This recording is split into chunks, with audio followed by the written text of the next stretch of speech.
యాదేవి సర్వభూతేషు లక్ష్మీరూపేణ సంస్థిత నమస్తస్మై నమస్తస్మై నమస్తస్మై నమో నమః. దీపం జ్యోతి పరబ్రహ్మ దీపం సర్వతమోపహరం దీపేన సాధ్యతే సర్వం సంధ్యాదీపనమోస్తుతే. శ్రావణ పాడ్యం రోజున పూజలో భాగంగా అన్ని రాసుల వారు, అన్ని నక్షత్రాల వారు, ఏ వారంలో పుట్టిన వారైనా కావచ్చు, ఈ 4 వరుసల శ్లోకాన్ని చదువుకుంటూ దీపం వెలిగించి శ్లోకంలో మొదటి భాగాన్ని మాత్రమే 108 సార్లు చదువుకోండి. పటికి బెల్లం కానీ అరటిపండు కానీ నైవేద్యాన్ని పెట్టండి. చిన్న షరతు ఏంటంటే ఒకే చోట తూర్పుముఖంగా కూర్చొని 108 సార్లు చదువుకోండి.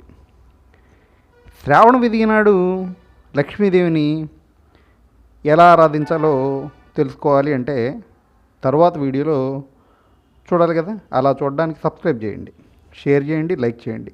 మీ అమూల్యమైన అభిప్రాయాన్ని కామెంట్ రూపంలో మాకు తెలియజేయండి. నమస్కారం.